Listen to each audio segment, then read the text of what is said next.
Evangelho de Jesus Cristo segundo Marcos, capítulo 14.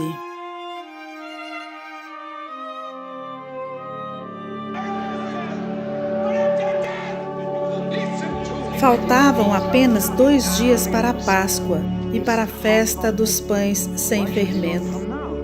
Os chefes dos sacerdotes e os mestres da lei estavam procurando um meio de flagrar Jesus em algum erro e matá-lo, mas diziam: não durante a festa, para que não haja tumulto entre o povo. Estando Jesus em Betânia, reclinado à mesa na casa de um homem conhecido como Simão, o leproso, aproximou-se dele certa mulher com um frasco de alabastro, contendo um perfume muito caro, feito de nardo puro. Ela quebrou o frasco e derramou o perfume sobre a cabeça de Jesus. Alguns dos presentes começaram a dizer uns aos outros indignados: por que este desperdício de perfume? Ele poderia ser vendido por 300 denários e o dinheiro ser dado aos pobres. E eles a repreendiam severamente. Deixem-na em paz, porque a estão perturbando. Ela praticou uma boa ação para comigo, pois os pobres vocês sempre terão com vocês e poderão ajudá-los sempre que o desejarem. Mas a mim vocês nem sempre terão. Ela fez o que pôde, derramou o perfume em meu corpo antecipadamente, preparando-o para o sepultamento. Eu asseguro que onde quer que o Evangelho for anunciado, em todo o mundo, também o que ela fez será contado em sua memória.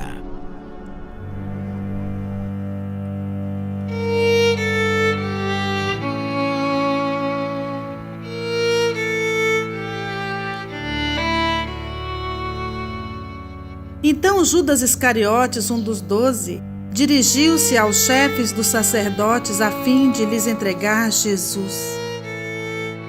A proposta muitos alegrou e lhe prometeram dinheiro. Assim, ele procurava uma oportunidade para entregá-lo.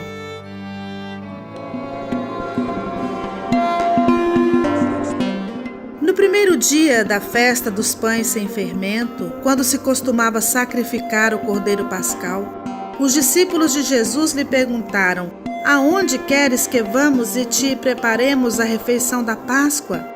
Então ele enviou 2 de seus discípulos, dizendo-lhes: entrem na cidade e um homem carregando um pote de água virá ao encontro de vocês. Sigam-no e digam ao dono da casa em que ele entrar: o mestre pergunta: onde é meu salão de hóspedes, no qual poderei comer a Páscoa com meus discípulos?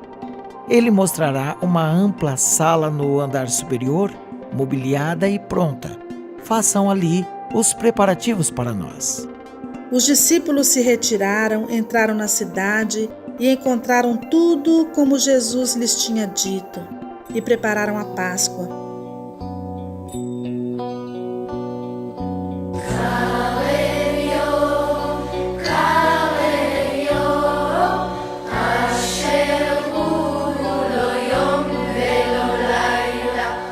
Ao anoitecer, Jesus chegou com os 12. Quando estavam comendo, reclinados à mesa, Jesus disse: digo que certamente um de vocês me trairá. Alguém que está comendo comigo. Eles ficaram tristes e um por um lhe disseram: com certeza não sou eu. Afirmou Jesus: é um dos 12. Alguém que come comigo do mesmo prato. O Filho do Homem vai como está escrito a seu respeito. Mas, ai daquele que trai o Filho do Homem, melhor lhe seria não haver nascido. Enquanto comiam, Jesus tomou o pão, deu graças, partiu-o. Eu os dou, isto é o meu corpo. Em seguida tomou o cálice, deu graças, ofereceu aos discípulos e todos beberam. E disse-lhes: isto é o meu sangue da aliança, que é derramado em favor de muitos. Eu afirmo que não beberei outra vez do fruto da videira, até aquele dia em que beberei o vinho novo no reino de Deus.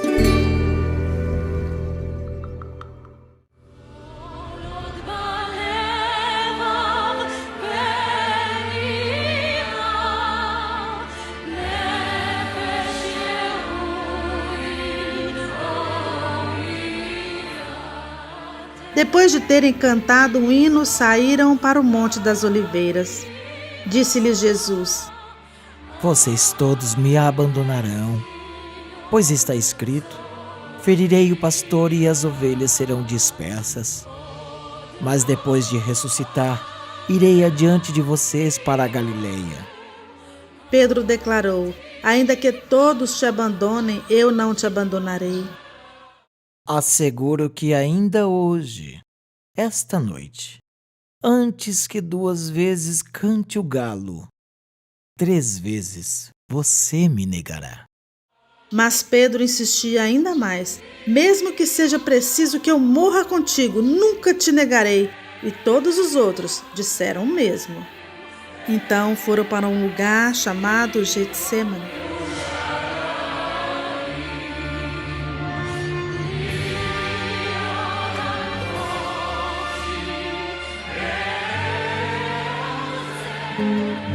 E Jesus disse aos seus discípulos: Sentem-se aqui enquanto eu vou orar. Levou consigo Pedro, Tiago e João e começou a ficar aflito e angustiado. E lhes disse: A minha alma está profundamente triste, numa tristeza mortal. Fiquem aqui e vigiem. Indo um pouco mais adiante, prostrou-se e orava para que, se possível, fosse afastada dele aquela hora, e dizia: Abba, Pai, tudo te é possível. Afasta de mim este cálice. Contudo, não seja o que eu quero, mas sim o que tu queres. Então voltou aos seus discípulos e os encontrou dormindo. Simão, você está dormindo. Não pôde vigiar nem por 1 hora. Vigiem e orem para que não caiam em tentação. O espírito está pronto, mas a carne é fraca. Mais uma vez ele se afastou e orou, repetindo as mesmas palavras. Quando voltou, de novo os encontrou dormindo, porque seus olhos estavam pesados. Eles não sabiam o que lhe dizer. Voltando pela 3ª vez, ele lhes disse: Vocês ainda dormem e descansam? Basta, chegou a hora. Eis que o Filho do Homem está sendo entregue nas mãos dos pecadores. Levantem-se e vamos. Aí vem o que me trai. Enquanto ele ainda falava, apareceu Judas, um dos 12. Com ele estava uma multidão armada de espadas e varas, enviada pelos chefes dos sacerdotes, mestres da lei e líderes religiosos. O traidor havia combinado um sinal com eles: aquele a quem eu saudar com um beijo é ele. Prendam-no e levem-no em segurança. Dirigindo-se imediatamente a Jesus, Judas disse: Mestre! E o beijou. Os homens agarraram Jesus e o prenderam. Então, um dos que estavam por perto puxou a espada e feriu o servo do sumo sacerdote, decepando-lhe a orelha. Disse Jesus: Estou eu chefiando alguma rebelião para que vocês venham me prender com espadas e varas? Todos os dias eu estive com vocês, ensinando no templo, e vocês não me prenderam. Mas as escrituras precisam ser cumpridas. Então todos o abandonaram e fugiram. Um jovem vestindo apenas um lençol de linho estava seguindo Jesus. Quando tentaram prendê-lo, ele fugiu nu, deixando o lençol para trás.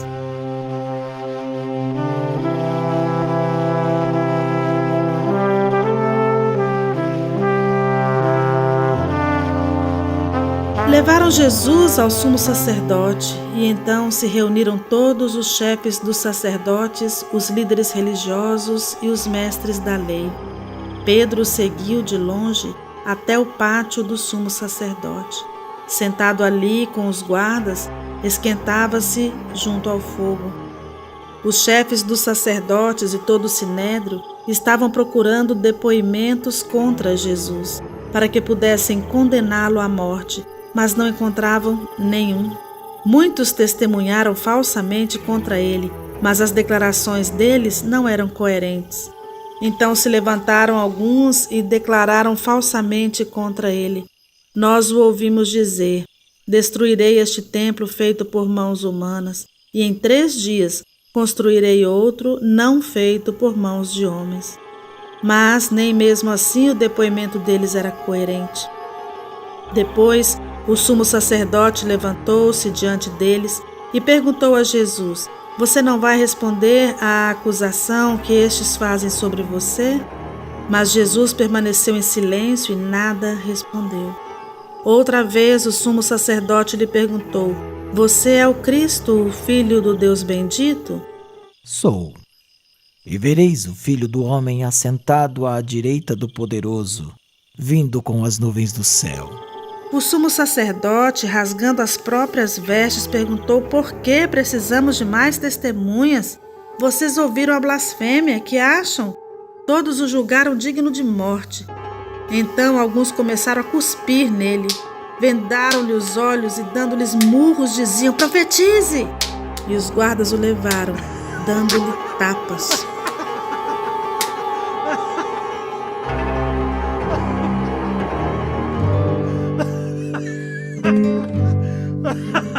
Estando Pedro embaixo no pátio, uma das criadas do sumo sacerdote passou por ali. Vendo Pedro a aquecer-se, olhou bem para ele e disse: Você também estava com Jesus, o Nazareno. Contudo, ele o negou, dizendo: Não conheço, nem sei do que você está falando. E saiu para o alpendre.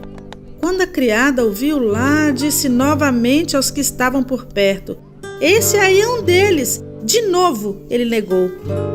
Pouco tempo depois, os que estavam sentados ali perto disseram a Pedro: Certamente você é um deles, você é Galileu.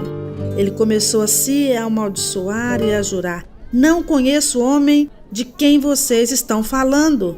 E logo o galo cantou pela 2ª vez. Então Pedro se lembrou da palavra que Jesus lhe tinha dito: Antes que 2 vezes cante o galo, você me negará 3 vezes. E se pôs a chorar